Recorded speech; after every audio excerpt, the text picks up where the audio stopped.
What's up, everybody? What's up?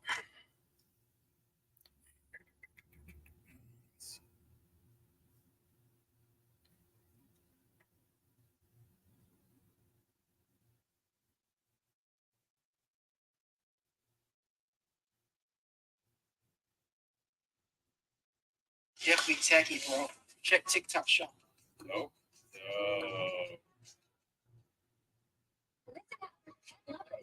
$20 gift coupons for CDs. Adjustable elevated down bowls. What's going on?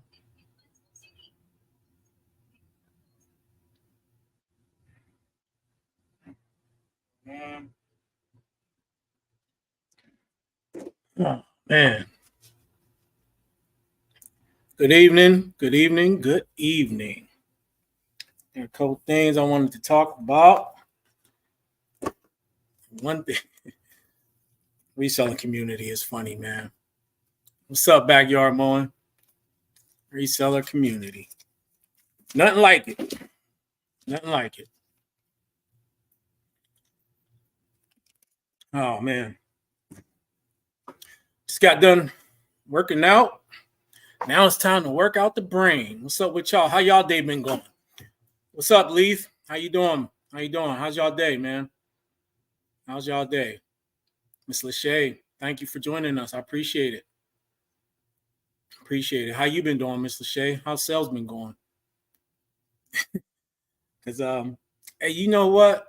While we waiting for some people to come in, I was just going through some of the chats, man, especially in like and I know a lot of y'all here watch Smoking Good. That's always good. Smoking Good, right?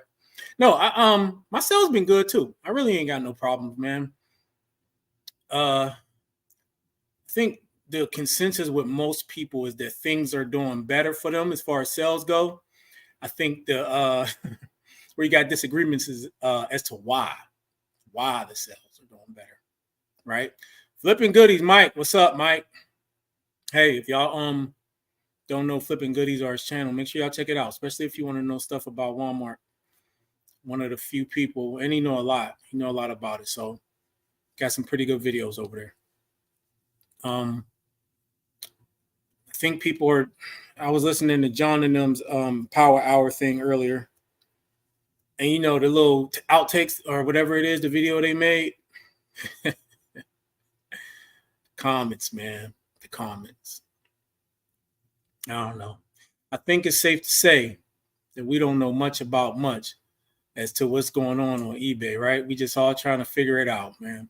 We all trying to figure it out because what might be happening to me might not be happening to you, might not be happening to other person. I'll say this though. It's just up to each person to figure out what's working well for them. I mean, look, as of right now, everybody that's in this chat said that they pretty much are satisfied with their sales. So, but why? Are you promoting more? Are you promoting less? Do you got better items? Will your items sell without promoting? Period. Now that's a question. How you doing, Maya? Thanks for coming in tonight. I appreciate it. Appreciate it. Hey, ain't it crazy how fast this month is going? We are almost to the end of the month. You got Thanksgiving coming up. You got Black Friday. And then we're going to be right there with Christmas, y'all. Right there with Christmas. I know John made a video about sourcing and is it too late? Man, I don't think so. I know one of the things I've been doing is a little bit more retail arbitrage. I had a 15% coupon from Ollie, so I went up there, found some items that was decently profitable once I used that coupon in my sales tax license, because you can actually use the coupon and still not have to pay tax. So I'm going to just keep doing that all the way up until probably, I don't know, week and a half or so before Christmas, maybe 2 weeks. Excuse me. You can still get it to somebody within I'd say about a week-ish. Yeah, that might be pushing it a week, but Amazon around this time of year is really, really good for merchant fulfill, even though I've been doing merchant fulfill, but I know a lot of people who typically do FBA do more merchant fulfill this time of year because it's a lot faster. You don't got to wait for it to get in and get checked in to Amazon. Anyway, Miss Lachey, I don't get involved. I don't get too involved with all the eBay talk. Let's see. I like reading up on the screen. It's better. I don't get too involved with all the eBay talk and all the eBay voodoo suggestions every other week. Voodoo? You mean to tell me you can't jump on one leg and rub your stomach at the same time and make sales happen? I mean, for the most part, it is some conjecture mixed with a little circumstantial evidence, you know. I think there's no substitute for the fundamentals, though, right, Ms. Lachey? When you say the fundamentals of selling a desirable product presented to the customer in a desirable manner, right? And just a good customer service, a seamless process from beginning to end. I think, and okay, so if I was to say the issue with eBay, I wouldn't even go into the promoter listing thing. I would say the issue, right, is them throwing a wrench into the fundamental process of selling, where I got this phone and maybe some other people got this phone. I present it to you, and basically, if all things considered, if it's presented right and everything else is right, you buy my phone based on the fact that, you know, it's there, it's a good phone, it's a good price, nothing else, you make the choice. I think eBay kind of throwing a wrench in that with all these changes to the algorithm and promoter listing. So now you have people saying, you know, I wasn't getting sales until I started promoting more. And then the other half saying, well, hell, I was getting sales until I started promoting, you know, and then once I started promoting, I'm not. So, I mean, they kind of messing up the whole sales process. And I would have to say that as of right now, and that's the only platform that's doing that. I don't hear people on Poshmark saying it. I don't hear people on Walmart saying it, or Amazon, or nowhere else. eBay's the only one kind of throwing a wrench and messing up that process. So it's hard to gauge now what changes you need to make, right? But anyway, as far as the topic of today's show, you can agree with those fundamentals? Well, I appreciate it. I mean, it's just basic, right? And when you start getting away from the basics, you start complicating things. And I think that's kind of where we at. And when you start complicating things, you got people that just, and I'm not saying this like in the wrong way, but you just have people kind of like throwing out. You know, one thing I kind of realized, man, is that it's the hacks, right? End and sell similar. Whatever it may be, whatever the eBay hacks are. Well, those are not, and I think, Mr. Shea, that's some of the reselling voodoo that you might be referring to, right? Where, yeah, it might be a quick fix and it might do a little bit for you in the very, very short term. But the only thing that's going to help you out in the long term is sticking to the fundamentals, sourcing good items, presenting them to the customer in a way that is going to make the customer want to buy it, making sure your price is right, and having good customer service throughout that whole process. At the end of the day, I think that'll win out, but regardless of what eBay and them was doing. And so when I was in reference to the title and guaranteed success, I think real estate, resale, there is a guaranteed success method to resale. And I know some people might not think that, right? Where it's like, oh, it's a chance and you can fail. There's a guaranteed success method. And it's just those fundamentals, right? Some of the things that in my experience, since I've been doing this, one of the things that I will point out first is not to follow hype, right? Not to follow hype. You can't source based on hype. You can't source based on what the latest bolos is. Now, you can do that if you just want to add some extra stuff, but sourcing based on hype and building your business based around hype is only good for short-term success, but eventually it's going to lead to long-term failure because those things are going to go, eventually they're probably going to go out of favor, or it's just going to be a fad or something like that. So if you want to build a guaranteed success reselling business, you got to start with fundamental items. And that might be the non-discrete items. A lot of things that you might see on YouTube, that's the sensational for the most part, right? A lot of that stuff you won't find, right? If you're looking at some of these what sold videos, people finding things at yard sales and things like that, You may come across it. Most likely you won't. And for the most part, the things that are solid sellers for the majority of resellers, you're not seeing. I can guarantee you that. The things that are selling for me over and over again, I'm not going to lie, you'll never see it. I will never show y'all that. And any reseller that is in their right mind will never show y'all that. And so you got to put in the work. But once you do that, I mean, you're going to find that it's simple and it's going to help you to have more success than the average person. But the other thing is just overspending. You hear a lot about death piles, right? And excuse me, a death pile is not a good thing, man. It's really not. There's a lot that you can tell about a seller if they have a death pile and they're happy about it, right? Or not happy about it. I guess nobody's really happy, but not taking any action on it. And you should not show. Of course not, right, Leaf? I mean, and look, I can show y'all stuff that I'm selling for high profit if I just want to give y'all some like entertainment, right? When I sit down, I think about me and my channel and how I want to do it. I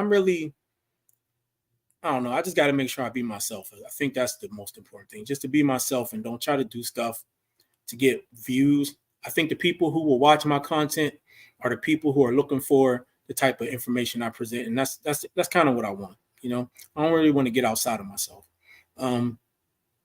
But kind of lost my train of thought. I think I was on overspending, right? Went over bolos, but I will do to read the death pile thing.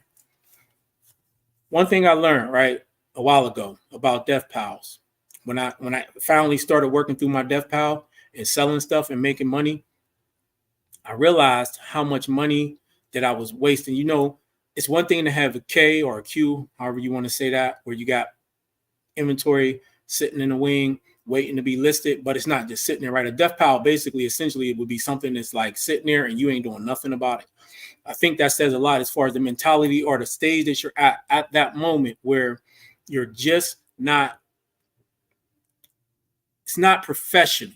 I'm going to put it that way. And that's not to say it in a demeaning way, but if you are professional, you'll realize you have to be organized. Things that need to go, period. Everything has to have a purpose. Everything has to have a place. One thing in the restaurants that we would always like emphasize, especially when it came to organizing things and things like that. Everything has a place. Everything has a purpose. Every action has to have a purpose. When you're in a fast-paced environment, you can't just be doing things just because you don't want to be wasting time. You don't want to be wasting materials. You don't, and you know, I told y'all before, I was always in control of inventory, and so I always kept my eye on what was going on with, you know, the product, right? What people was doing, what type of stuff they was doing that was wasting products, if they was using too many cups to portion stuff, and just things like that, right? And so, or ordering, right? You never wanted to over order. And so that type of mentality I brought over to reselling. And I just realized that having things just sitting around for no reason is just not good business practice. And it's not professional if you're seeking to do this in a professional manner. If you're just trying to sell a few things here and there, fine, but there's no good reason to have a death pile. There's no good reason to have a death pile. And also sell with sales and not with shining. A lot of us want to look for the shiny things, and that's a lot of energy and time that you can waste on, you know, things that you may never come across. Leaf said, Bolo is gone as fast as you tell it. Yeah, pretty much. And, you know, you can chase these Bolo lists and get in these Bolo groups. And like I said, if you just want to add it as something that maybe you can add a little bit of extra revenue, that's fine, I guess. But spending money on a Bolo group, especially if you see some of the prices on these Bolo groups, I really ain't with it, man. If anything, maybe this would be the time of year you maybe chase down some Bolos. But I feel like the time and effort you put into chasing down Bolos, you could just be building something that's a little more stable with solid products. I think that's the better long-term play. Because once the Bolos are gone, like you said, Leaf, once they're gone, then what? Then what? What is your business built upon? And I think that is where people kind of run into issues too. Then you scrambling and you trying to find stuff, and so you pick up anything, you list anything, and then you in a situation where hell, even dropping your prices and promoted listings can't save you, right? Miss Lachey, I've realized a lot of people overspend, overbuy, and don't manage their money and budget appropriately. That is what a lot of this complaining has been about when you really break it down. And that is some very good insight, because we don't know what's behind this, right? A lot of people's complaining. We don't know what these people's situation is. And I suspect that a lot of their situations is, it's due to their own inadequacies, right? Due to their own inadequacies. It could be a lack of knowledge. It could be some bad decisions. It could be that they ain't cut out for it. I know I've been doing this long enough, and I know I've seen people who have been doing it to know that if you're making solid decisions most of the time and you buying solid items most of the time, it's work, but you just won't fail. But you have to be willing to change. And that's my next point that I wanted to make, is that stubbornness, obstinance, right? An unwillingness to adjust your focus when necessary, and an inability to have vision, to see past like the right now. Those are things that will surely 100% kill your business eventually if you struggle in those areas, especially the flexibility aspect of it. If you're not willing to get outside, like if you got something that's working, run it up until it don't work. And if it keep working, why change it? Seriously, why change it? I think sometimes people shoot themselves in the foot by changing. Like, you don't need to add the next shiny thing to your whole process if it's already working. But then if you see it slowing down or not working, also don't keep trying to make it work, or don't not change only because you don't want to like deal with it, or you don't, or it's a headache. Or I mean, when you first started out doing the thing that you were doing, it was probably a headache. It was probably somewhat complicated, right? You just don't know what you don't know. And sometimes those first couple hurdles could be a little annoying and frustrating, but once you get through it, you know, it's a whole different story, right? Leaf, I don't either. Actually, I'm very OCD on how many listings are made, and I post to all my platforms at the same time. I think you need a little OCD in this business. You need a little, you can call it OCD, but you need to have attention to detail, right?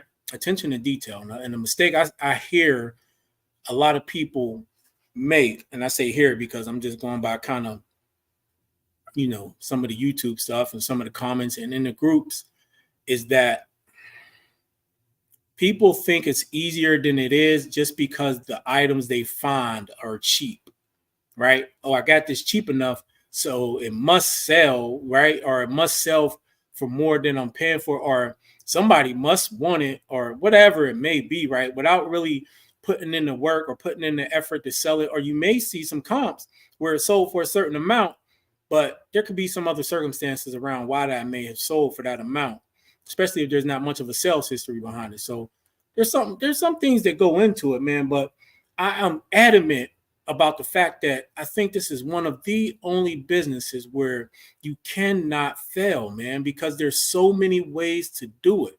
There's so many ways you can adjust. Like, for instance, if I got a restaurant, if I'm running a burger joint and it ain't doing good, there's only so many things I can do. And it'll be very hard to pivot to chicken wings if I'm known for burgers, right? Or the setup is going to be for burgers. Or if I'm just known for like Italian cuisine and it ain't doing good, well, it's going to be hard to change that up to a whole different type of thing. But reselling is one of the only businesses where you can be selling clothes and it ain't working out for you and start selling shoes, or start selling knickknacks, or start selling health and beauty, or whatever. Or if it ain't working out for you like the way you want it on eBay, you can go to Poshmark, or you can go to Amazon, or you can go, there's just so many facets of it. And there's so many people out there with some solid information. And like a lot of y'all, man, y'all got some good info, some good input. I see a lot of y'all in people's chats on other videos, and that knowledge right there, I think is the key to what this success is to get around these types of people in the community, right? As far as the whole promoted listing thing that's been going on the last few weeks, and people, I don't even know why people get so upset about talking about it, but even with that, don't get too distracted with stuff like that. At the end of the day, it's going to be different for everybody. I don't know everybody's situation or what they selling, why they selling it. I don't know. So it might be a reason that it's not working for you, even though I might sell in the same categories as you and it's working for me. I don't know. You could be selling, 1950s crap. I don't know. It could be 1,000 reasons. At the end of the day, what's important is what's working for you. And if it ain't, you got to ask the question why and answer it, right? Not me. The only one that would be good for me is Vendu, but it lags. My computer really bad. You talking about cross posting, huh, Maya? I know. I don't know how much Vendu costs. I can't remember, but I know Flippin' Goodies had a video last night. We was on his live. He uses Shopify. So basic, and this is great, man. I want to really get with him on this. He uses Shopify as his central hub to cross post to everywhere, right? Shopify is, I think, $39.99 a month, something like that. And he uses an app, but with all his apps, it costs more than that. I don't think you have to do that, was what he was saying. But he cross posts from Shopify, Walmart, Amazon, eBay. He got his own store onto his YouTube channel. And it essentially, basically, the quantity will change if it changes on Shop. And he can, of course, sell through Shopify. But if something happens on one of those other platforms, all his information is still on Shopify too. So that's something I really want to check out, because if I can use Shopify as a central hub and as a platform, because here's my thing. I don't want to add an extra step that's going to take more time, but not help me make more money. You know what I mean?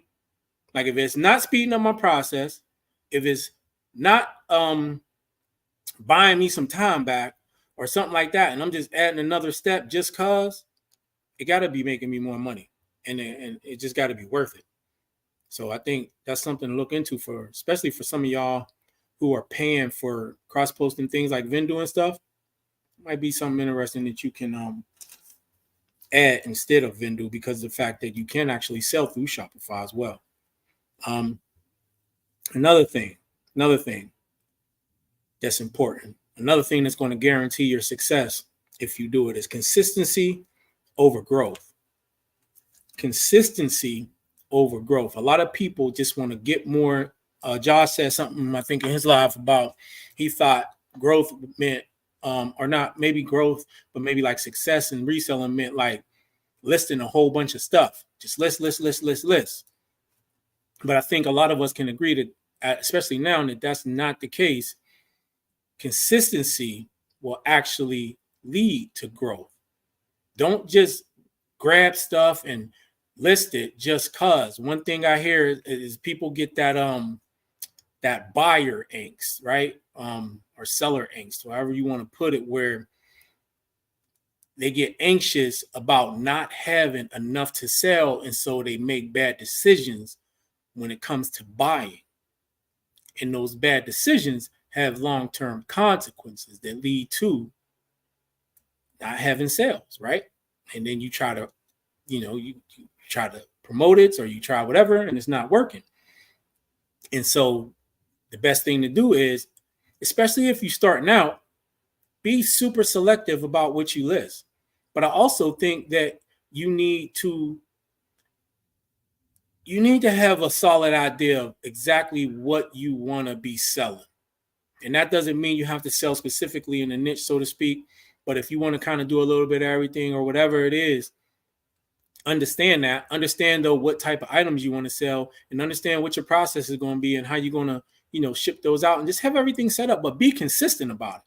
You want to list 2 a day, list 2 a day. You want to list 5 a day, list 5 a day. You don't want to sell A, don't sell A, but you want to sell B, doesn't matter. I think the thing that has helped me out over these years and to be able to get to the point that I'm at is, despite the setbacks and despite the urge to want to change, right? certain things or certain aspects, or even have squirrel brain or see somebody doing something like, man, that look cool. I should sell that, or I should get into that. But I fight that urge, man, because that I got to remind myself, like, I'm not, that's not me. You know what I mean? So you got to kind of have an identity. I know some of y'all probably watch sports, and they oftentimes when the team is struggling, they'll talk about what is the team's identity. They don't have an identity in football, right? Or they're a running team, or they're a passing team, or they're a defensive team. A lot of times it's not that they don't have the players, they just don't have an identity. They haven't settled on that because the game plan will come from, that identity. And I think it's the same way with us. Once you have an identity as a reseller, who are you as a seller? What do you like? What do you like to sell? What interests you? That identity is going to end up driving your business. And I think it's also going to lead to you putting more effort in. So you won't really get to that point of being burnt out, because it's like you have more passion for what you're doing as opposed to just kind of doing it in an obligatory way. You know what I mean? Maya, yeah, I wish there was a good program that lets you draft posts to all platforms at the same time, because that's how I do mine. When I do a listing, I want post it everywhere I want or forget. Right. Well, again, Flipping Goodies uses Shopify. The only thing is, I don't know what those apps might cost extra. So again, I guess it's just the cost aspect. But I do know there's a site called Autiva, Autiva. I used to cross post between eBay and Amazon using that, and that worked really good. I didn't have any issues with it. I only stopped using it because I didn't really need it no more, because I didn't want to. Once I got on to Walmart, I wasn't really concerned about cross posting between eBay and Amazon no more. So that changed that. But that was a good tool.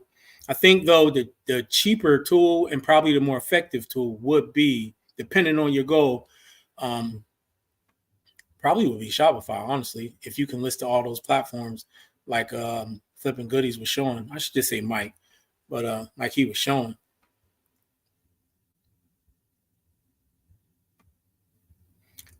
Leaf, I own my own site and own it. No renting websites.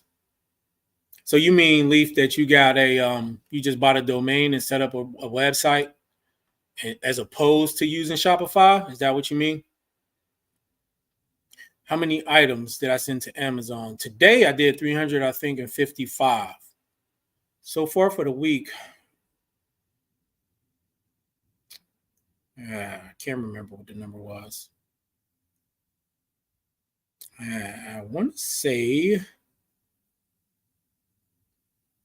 I don't know, over 1,000, but not the week. Sorry, not the week. This is the first shipment I sent this week, over the last 2 weeks. But somebody had asked me earlier about the margins on the stuff I send. So typically on Amazon, it depends on what I'm sending in, because I've not been sending in like super high average sale price items, right? But so here's what I do. My typical margin may be between like 30 and 40%, depending, especially when I get a lot of like discontinued makeup.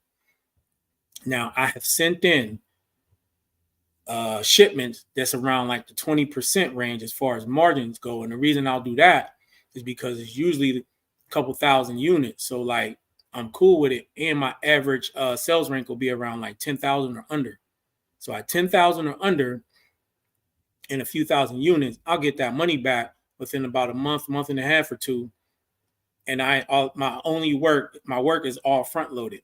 And so it's better and that's kind of like what I'm trying to do with that, because I would rather just do that, send it out to them and let them deal with it, as opposed to like doing all this shipping every day, especially with those types of items, right? Because I get a lot of units of the same SKU, a lot.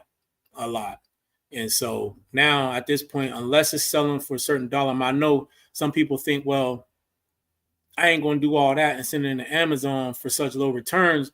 But I think it's actually worth it for me in the time for the time aspect, because all my time is front loaded, and it don't take long to put those shipments together in inventory lab, slap the label on, ship them out, because at that point my work is done. So that's kind of like how that go for the most part.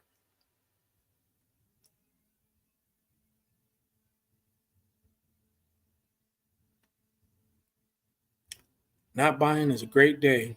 You did not buy shit, you left it. It's, hey, listen, some of the best days is when you don't gotta buy nothing. I know me, man. Not buying is a discipline, right? I've not bought anything in about, at this point, a month and a half. Right, yeah, because I ain't buy nothing last month, and we halfway through this month. And I'm not gonna buy anything until I get down to working on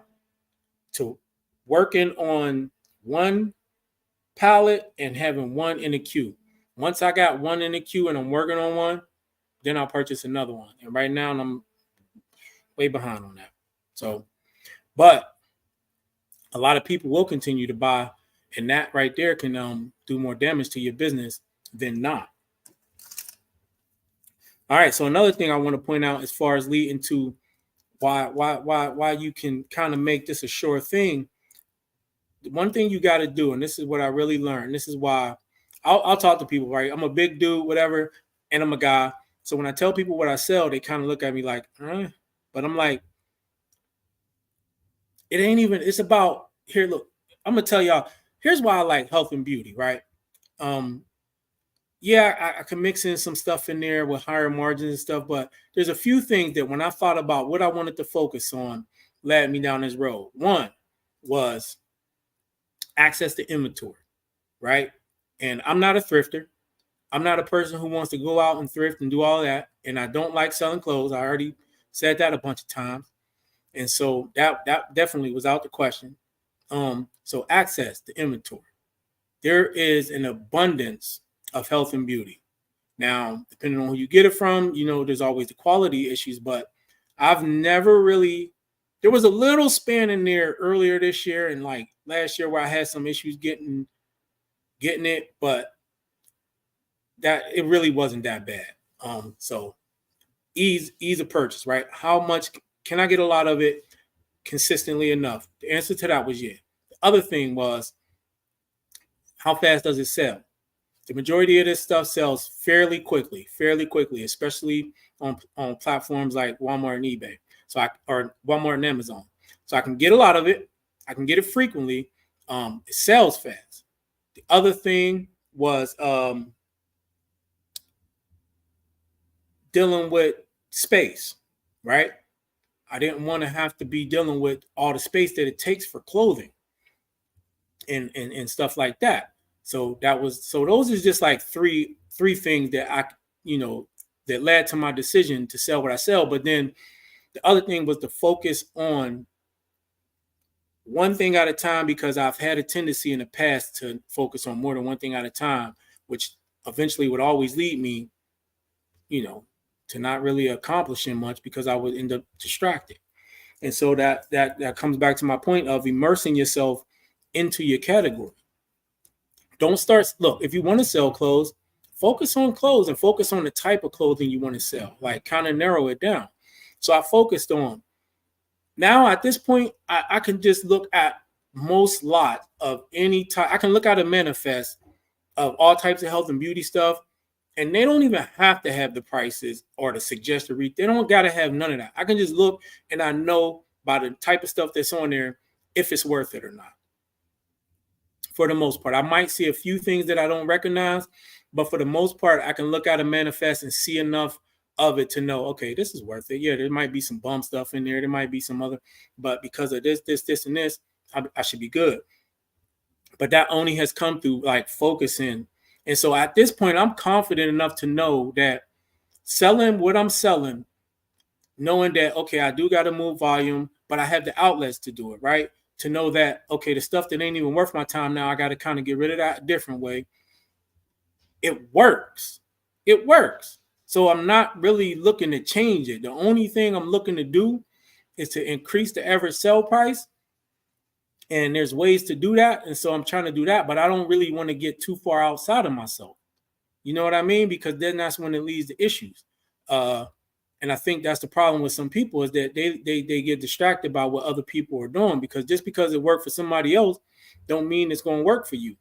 It really don't. And you know, you can get in many groups as you want to get in or watch as many videos as you want, but until you learn what's going on in your category, it's like getting a pulse for what's happening and for the trends and all of that. Like, it don't happen overnight, but you know, when you see people who've been doing it for any significant amount of time having success, it didn't just happen, you know, haphazardly. It's not by accident, right?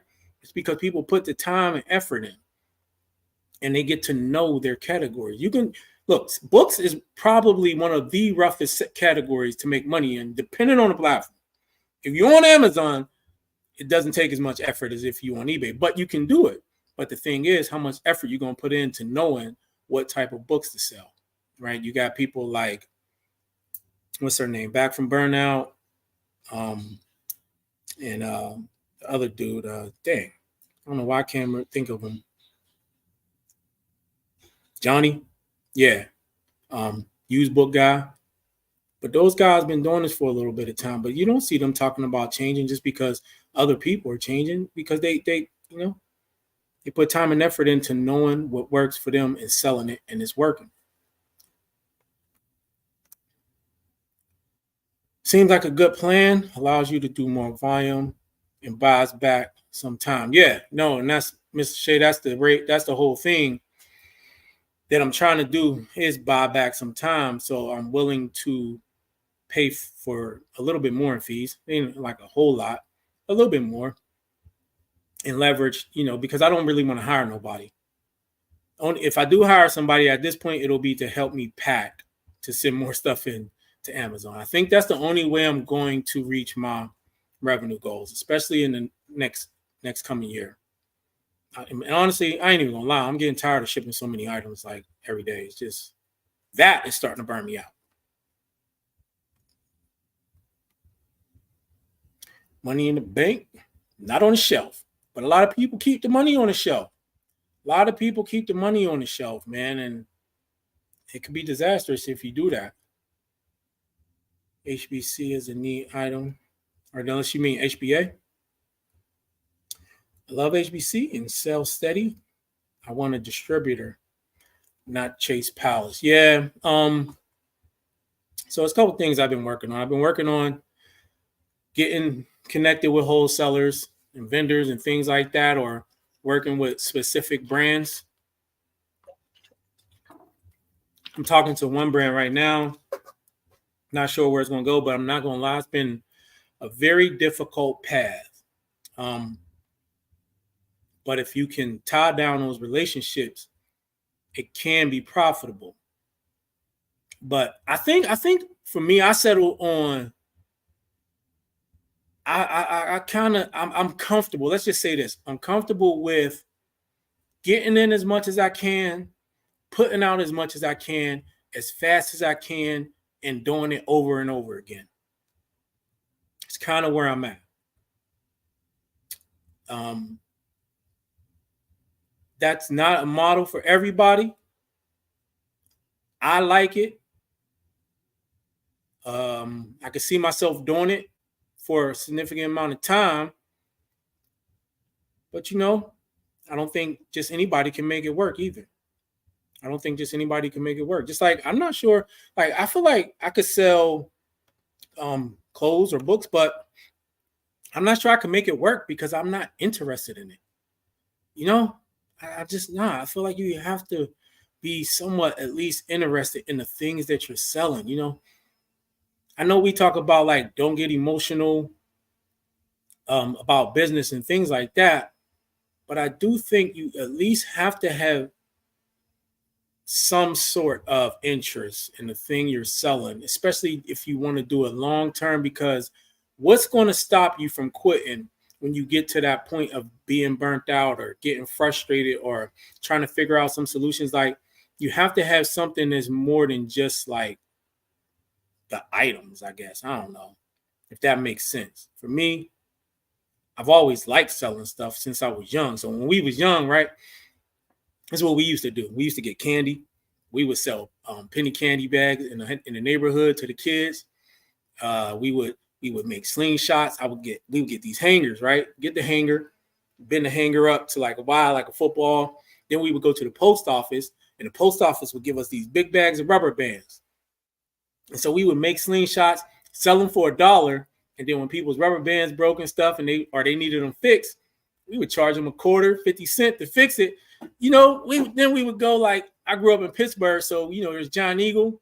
We go to John Eagle. We ask people to help them with their bags. They would let us help them with their bags. It was just like, ever since I was young, man, I was always kind of like a hustler, man. I love selling things. I love hustling and making money. And so we would go around shoveling snow, all that stuff, man. Things that I don't see really kids do these days for real. But, so when I was thinking like even in reselling, trying to get back to what I liked and what made me comfortable, that kind of like some of the things that made me settle on. That's why I feel like if I wanted to, I could do this, I guess, forever, so to speak, right? Because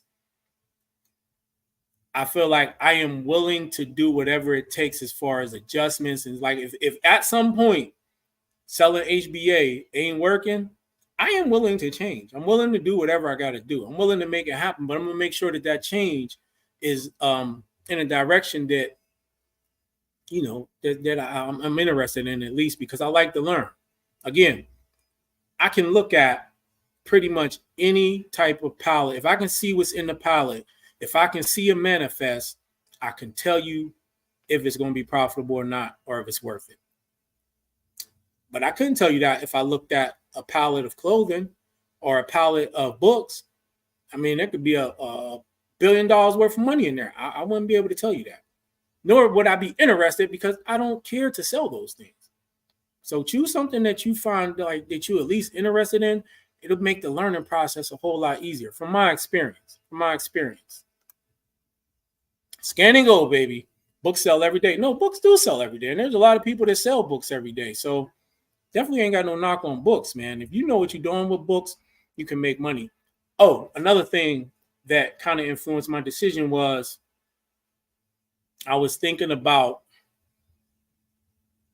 minimizing my risk as far as VROs and things like that go. Now, I know a lot of people say that you can get those strikes, VROs and IP complaints on Amazon selling HBA, and that's true. But if here's what I found. Typically, that happens when you selling brands that are maybe a little lesser known, Of course, the higher end brands, more exclusive brands. And then there's a few other brands that just kind of harass you, like Sunbum, Australian Gold.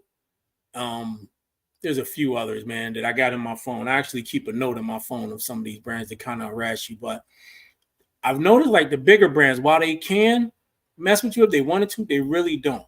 They really don't mess with you, And so that was kind of one of the things that influenced my decision. I'm just like, I can sell a bunch of this stuff. And unless I'm selling millions of dollars, they're really not going to bother me. And I ain't got to worry about it. And it's super easy to get. I ain't got to hop in my store and drive to a thrift store. I ain't got to go diving in bins. I mean, that's kind of what influenced my decision. Just easy, man. It's just easy, honestly. You can get thousands and thousands of units, move it for the most part really quickly, and just wash, rinse, and repeat. Rinse and repeat, man. No passion, you will never succeed at anything. And that is more true than people realize, Leith. It does help to be interested in the products you sell, which is why I sell books. I enjoy it and can make some money. And I can tell, Mr. Shade, that you enjoy selling books. I watch some of your videos, and I can tell that you like it. You're knowledgeable about what you sell, And that's all. At the end of the day, right? Ain't that all that matters? Do you enjoy what you're selling? And is you making money off of it? At the end of the day, that's all that matters, man. For me, I'm gonna probably, I know used book guy Mike, he asked a question about basically how long people seen themselves doing this. And I was like, I can see myself, do I see myself doing this like 5 years, 10 years?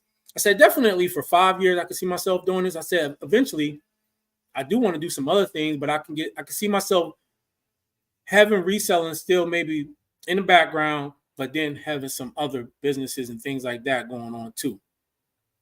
Because I really, really got a passion for selling, man, for reselling. Yeah, I love it. I really love it, man. I love getting stuff and selling stuff and the whole process in between. And like I can sit with people and talk about it all day. And I think that some people, I was talking to somebody the other day, and they really didn't realize how much there is to it and how much I knew about it. And honestly, sometimes until you really talk to people about it, you don't even realize how much you know about it, how valuable that information is. Like just us watching these videos and watching each other and learning from each other, very valuable information, man. It's worth tens and tens of thousands of dollars if you put it to work. But I'm passionate about selling, and that's why I can see myself doing it. I wasn't passionate about restaurant management. I just did it for a check, and I hated it.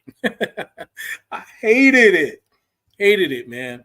At one point, I was making over $50,000 a year with restaurants, and I was just every day I got up to go to work, I dreaded it.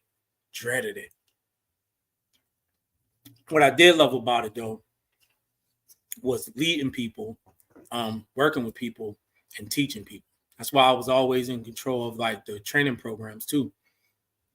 And most of the restaurants that I managed, if I wasn't the GM, I was the trainer or the training manager. So I loved that aspect of it. But like the industry itself, I didn't love it. So I couldn't see myself doing it for a long, extended period of time. This though, I can see myself doing this for an extended period of time. What about y'all? Can y'all see yourself? How long do you see yourself doing this?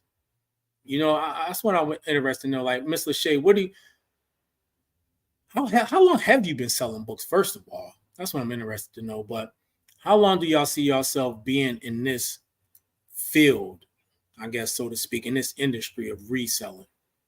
2 years, 3 years, 5 years? Do you think you're just going to resell like forever until you can't do it no more? I don't know. Some people do it for retirement. Some people do it to get out of debt. I'd be interested to know why or how long most of y'all plan on doing this. I think if you look at what's going on with Amazon, the innovations that they're making. What's up, Thrifty Loan? Happy to see you here too, man. I appreciate it. Thanks for being here. Amazon's making a lot of innovations. They're doing a lot of things, just getting them to more customers. Walmart's only going to grow and having more access to customers. And I believe eBay is going to continue to grow. eBay just brought in billions of dollars. eBay's not going nowhere no time soon. There's nobody knocking on eBay's doorstep, even close to it, period. Target is doing some things. I know most of us ain't even on there, but all I'm saying, my point is, selling is only going to evolve. You're only going to get more and more access to customers with things like TikTok shops going on. Shopify is continuing to make moves. You know, Amazon's making this deal with Facebook to where you can make the purchase on Facebook and never have to leave Facebook. I mean, that's more customers. It's just easier. The process for the customer to make a purchase is being made easier and easier. And so how much easier would that be for you to make money? That's why I really believe it's a mistake to only stick to one platform. It's a big mistake, man, because I think in the long run, with things like this, eBay's not, well, I'm not going to say not. I'm not going to say they're not. But as of right now, I don't see eBay doing anything like Amazon where they're making a deal with platforms like Facebook to where a person could be scrolling, see something on Facebook, want to buy it, click, and the purchase is made right there. They ain't got to leave Facebook or do nothing. It's that simple. You know how much more access that is? You know how much more customers that's going to bring? How much more that's going to boost Amazon's overall sales? And man, it's crazy. And this is the thing too. Like, we'll sit here and we'll talk about all the small aspects of reselling, but vision wise, we got to have a much wider and broader vision when it comes to what we're trying to do. If we really want to make some real money at this, I don't know about y'all, but I ain't trying to make just like pennies, and I'm trying to do this. I ain't gonna say like I ain't trying to make tens. I don't mind making tens of millions, but that ain't necessarily my goal. But I do want to be always at the forefront of what's going on in selling, period, not just reselling. I want to be at the forefront of it, man. And I want to be able to take advantage of the latest technologies, because I feel like if you can't do that, you're going to be left behind. You know, if all you thinking is eBay and all you thinking is used clothes or nothing like, and not a knock on used clothes and people who sell used clothes on eBay, I'm not saying that, but if that's all you're stuck in and all you can see, I think that let's just say you're missing out on some opportunities. I'll just say that. Missing out on some opportunities that can help you grow. I'll just say that, right?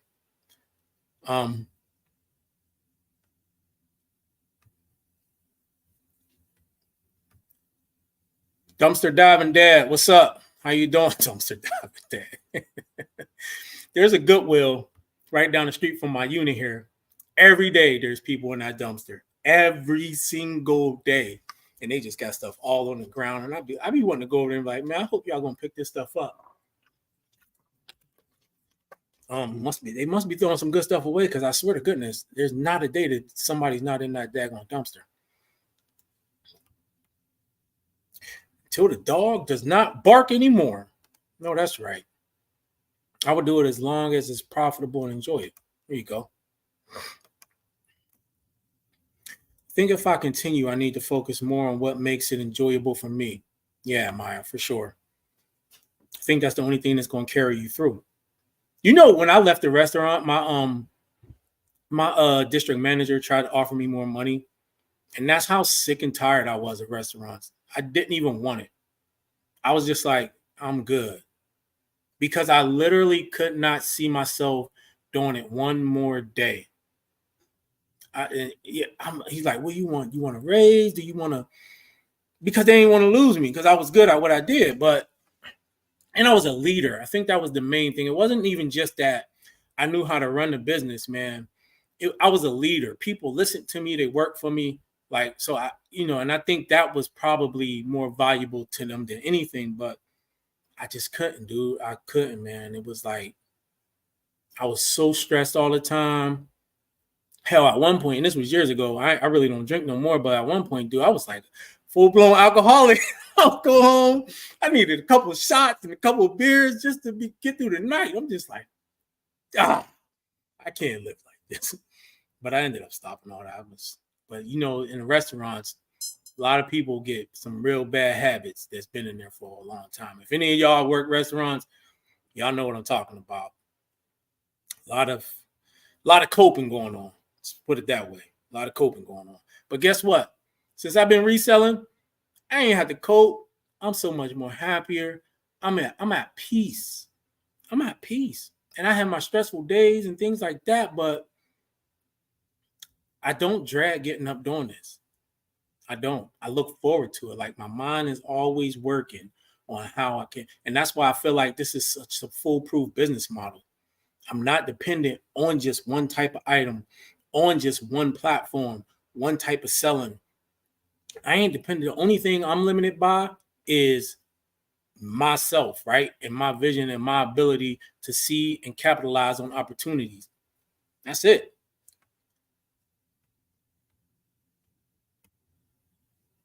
Stress will kill you. It will. It will. Honestly, that stress was definitely killing me in them restaurants, man.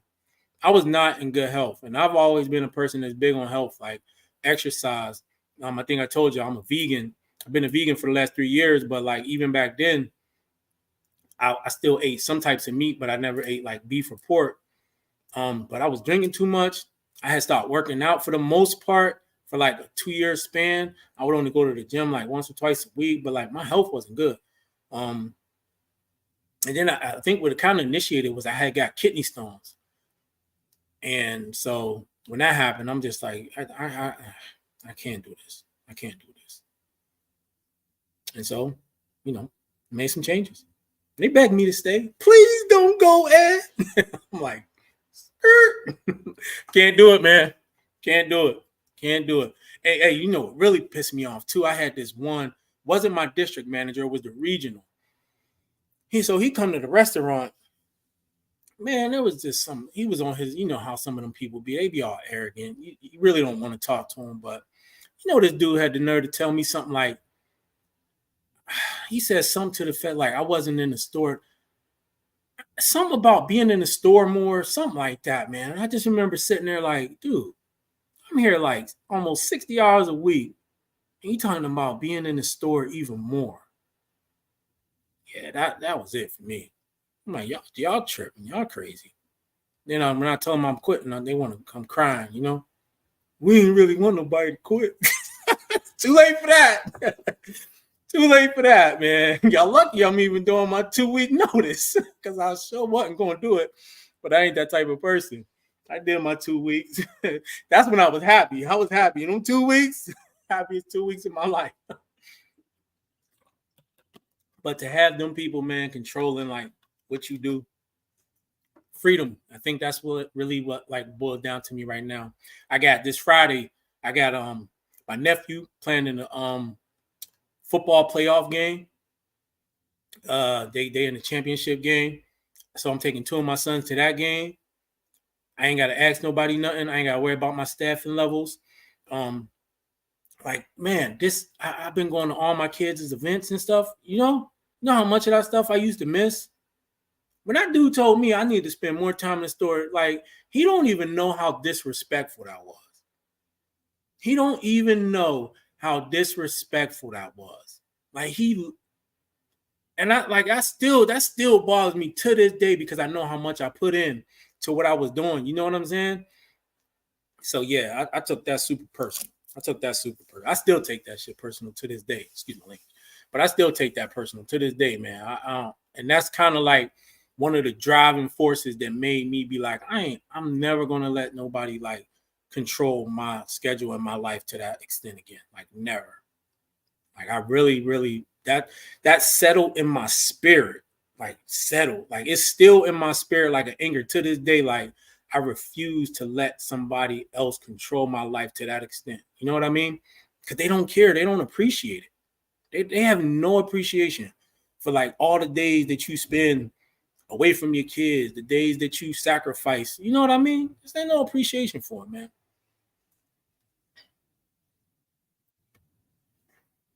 Yeah, never stay for the month for more money. Nothing changes, just the money. Then they think you owe them something. Yeah, exactly. Right? Exactly. Like I'm a fool. Like you're gonna give me the raise, then it's only gonna get worse. And the expectations are almost always unrealistic. Almost always unrealistic. And they don't give you the tools really to do it. They just be like, here, do this. And you'll be like, well, look, we got this going on. They don't want to hear that stuff. And a lot of that is driven by them wanting their bonuses. All they want is their bonuses. They want to see certain metrics and get their bonuses. They don't really care how it affects you, though. When I left my last corporate job, I honestly felt like I had been in an abusive, seriously, abusive relationship. It took a long time for that stress. Oh my goodness. That's one of the best ways to put it, Mr. Shea. Abusive relationship, man. They're takers. You know, you ever been in a relationship with somebody that's a taker? They're takers, man. All they do is take and leech and leech. And it don't get no better. You know, they tell you, oh, we'll do this. You know how you being abusive. Oh, I'll change, I promise. Just no, you ain't gonna change. You ain't gonna change. Yeah. When I put in my notice, one of the charge nurses asked if I mixed it. I was like, no one puts it in the note, right? This ain't no prank. I ain't doing a prank for TikTok. This is the real deal. All of a sudden, y'all want to, oh, is everything okay? Or can we do anything? Yeah, you can get out my face. It's all fun and games till that 2-week notice come in. It's all fun and games till that 2-week notice come in, man. But man, I felt like a new person on my last day. New person. But listen, y'all. Listen. I hope look, coming up, right? And I ain't doing this. So coming in December, once a week, I'm gonna do a giveaway. And this ain't for like you want to like my videos, like them. Oh, also make sure you like this, please. But this is only for people. I'm doing this in December. All right, once a week on these lives, I'm going to do a giveaway. And this is only because I want to, not because like I don't need you guys to do nothing else special. If you're already subscribed and you've been commenting on the videos and you've been participating in the chats and things like that, those are the people that's going to be eligible. Because I don't want nobody coming in and just to sub and comment just to comment. Like, I'm not doing that. But this is just like, call it an appreciation month. All right, just to show my appreciation. I got some things I'm doing for some other people too. It's just appreciation month. Show my appreciation for all of y'all, man. So I just want y'all to be aware of that. It'll be from December 1st all the way through the 31st, those weeks, every live, doing a giveaway. I want y'all to make sure y'all continue to watch. But it's just to show appreciation, man. And I appreciate everybody watching. I appreciate everybody's input. If there's ever anything that y'all need that I can help with, you can message me, you can email me. And if I can help you, I'll be sure to do that. I have no problem with that.